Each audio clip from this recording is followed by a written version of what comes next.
For decades, the world of gaming was defined by its icons.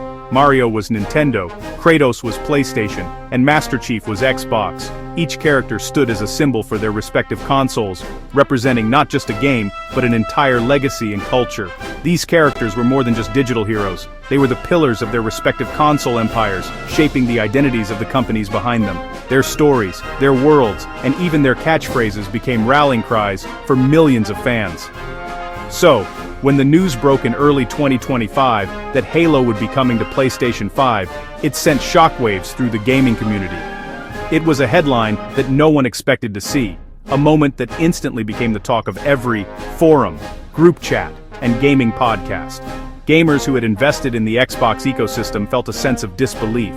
For many, it was as if the ground had shifted beneath their feet, challenging everything they thought they knew about brand loyalty and exclusivity.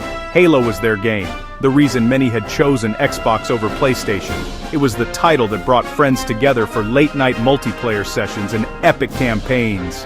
A badge of honor for Xbox fans everywhere. Seeing its iconic helmet on the PlayStation Store felt wrong, like a favorite sports team suddenly playing for their arch-rival. The image of Master Chief next to the PlayStation logo was jarring, almost surreal, and sparked heated debates online. This move was the culmination of whispers and rumors that had been circulating for months. Industry insiders had speculated, but few believed it would actually happen until it did. Industry insiders had pointed to smaller Xbox titles appearing on other platforms as a sign of a changing strategy. The lines between platforms were already starting to blur, but this was something else entirely, a true paradigm shift. But Halo was different. It was the flagship, the system seller, the game that launched the original Xbox and defined a generation of shooters. Its legacy was intertwined with the very identity of Xbox itself. The announcement was delivered by Xbox head Phil Spencer in a pre-recorded video, signaling a new era for Xbox. His words were carefully chosen, acknowledging the weight of the moment and the emotions of longtime fans. The war for console dominance, fought with exclusive games, had ended not with a bang, but with a handshake. It was a symbolic gesture, marking the end of an era and the beginning of a new chapter in gaming history. The walls of the Xbox fortress were being torn down by the very people who had built them. For better or worse, the age of strict exclusivity was over, and the future of gaming would be more connected and unpredictable than ever before. To truly grasp the shockwaves sent through the gaming world when Halo was announced for other platforms, we need to rewind and understand the roots of console exclusivity. For decades, the idea that a flagship title could leave its home console was almost unthinkable. Console exclusivity wasn't just a marketing tactic, it was the foundation of the industry. Each system was defined by the games you could only play there, creating a sense of identity and loyalty among fans. The business model was straightforward. Sell the hardware, often at a loss, and make up the difference by selling exclusive software. This approach locked players into an ecosystem, ensuring they'd keep coming back for more. Exclusive games weren't just entertainment, they were the heart and soul of a console's brand, the reason people chose one system over another. For Microsoft, Halo, Combat Evolved was more than a game. It was a phenomenon, the killer app that put Xbox on the map and gave it a fighting chance against industry giants like Sony and Nintendo. When Microsoft acquired Bungie and made Halo an Xbox exclusive, it was a bold move that changed the course of gaming history. It signaled that Microsoft was serious about competing at the highest level. This approach, often called building a walled garden, was about more than just games. It was about creating a self-contained world where everything worked together seamlessly. Every exclusive title was another brick in that wall, strengthening the brand and building a passionate community that felt invested in the console's success. The so-called console wars were fought and won on the strength of these exclusives, with major events like E3 turning into battlegrounds for the biggest announcements and surprises.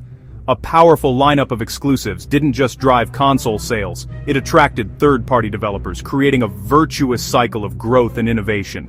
Keeping games like Halo locked to Xbox wasn't just a clever marketing move, it was the very core of how the console business operated for years. But as the industry evolved and new opportunities emerged, Microsoft began to rethink its strategy, setting the stage for a dramatic shift in the gaming landscape. The foundation of console exclusivity began to crack, sending ripples through the gaming industry and raising questions about the future of traditional business models. This shift was sparked by a gradual but significant change in Microsoft's perspective on how to reach and engage players worldwide. Under the leadership of CEO Satya Nadella, Microsoft underwent a dramatic transformation, evolving from a company focused on competition to one that prioritized collaboration, innovation, and adaptability. Nadella's vision emphasized the importance of cloud computing and mobile technology, pushing Microsoft to think beyond its traditional boundaries. This new philosophy didn't just stay at the top, it filtered down to every division, including Xbox. The focus shifted from simply selling hardware to building a robust ecosystem of gaming services that could reach players wherever they were. The launch of Xbox Game Pass in 2017 was a clear signal of this new direction. For the first time, all first-party titles were available to subscribers on release day, making high-quality games more accessible than ever before.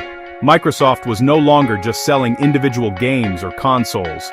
It was now selling ongoing subscriptions, aiming to attract a much broader and more diverse audience of gamers. Allowing Xbox games to be played on PC marked the first real breach in the walled garden of console exclusivity, signaling a willingness to expand the Xbox platform far beyond its original hardware.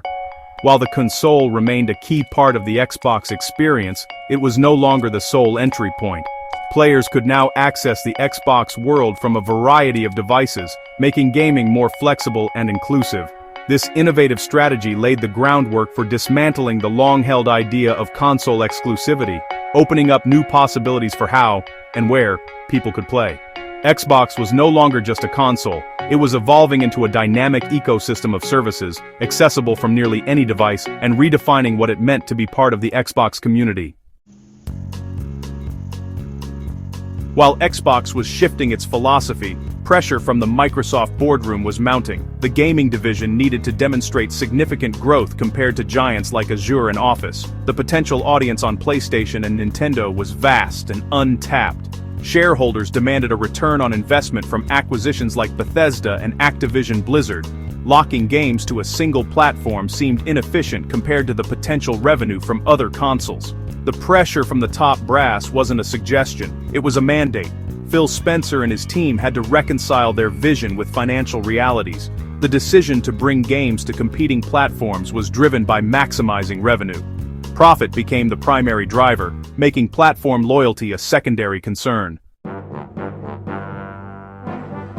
The decision to go multi-platform is a calculation of risk versus reward. The risk is eroding the Xbox brand identity and alienating loyal fans. If Xbox games are available on PlayStation, the argument for owning an Xbox weakens.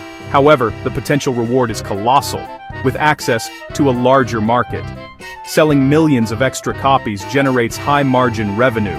The financial logic is compelling, especially with the massive costs of game development. To recoup investments, games need to sell a staggering number of copies. The acquisition of Activision Blizzard made this equation even more stark. Microsoft is betting on a software and services model, becoming a ubiquitous publisher. The Xbox console is just one of many devices to experience Microsoft's content. The move to multi-platform releases complicates Xbox Game Pass. Game Pass was sold on the promise of all Microsoft's biggest games on day one. If a major Xbox title is available on PlayStation, the incentive to subscribe weakens. Microsoft is navigating this paradox by releasing games on competing platforms for a premium price. Game Pass remains the cost-effective way to play within the ecosystem. The service's identity is shifting from a VIP club to a discount warehouse. This isn't necessarily bad, but it changes the perception of the service. The long-term question is whether this model is sustainable. Can Microsoft fund acquisitions and a library of games if premier titles are sold elsewhere? The future of Game Pass is tied to this delicate balancing act. The announcement of Xbox's franchises on other platforms divided the fan community. Loyalists felt betrayed, having defended the brand through thick and thin. For them, exclusivity was a badge of honor, a reward for loyalty. Pragmatists saw the move as a positive pro-consumer development. They argued that great games should be available to as many people as possible. Concerned observers worried about the future of the Xbox platform. They feared Xbox hardware sales would plummet, leading to an exit from the console market. This division highlights the deep connection players have with their platforms. Microsoft's strategic pivot failed to account for this human element. The result was a community at odds, debating the future of Xbox. Microsoft's decision to go multi-platform signals a new chapter for the gaming industry. The future is not about a single box, but about a constellation of services. Gaming identity, libraries, and friends lists will exist in the cloud, accessible from any screen. Competitors like Sony and Nintendo will need to re-evaluate their strategies. For gamers, this future presents exciting possibilities and potential drawbacks. The biggest positive is choice, with games accessible on any device. However, the potential downside is a homogenization of the market. Xbox is evolving from hardware to a brand representing software and services. The console wars are over, and the lines on the map are being redrawn. We are entering a new, interconnected chapter in the story of video games.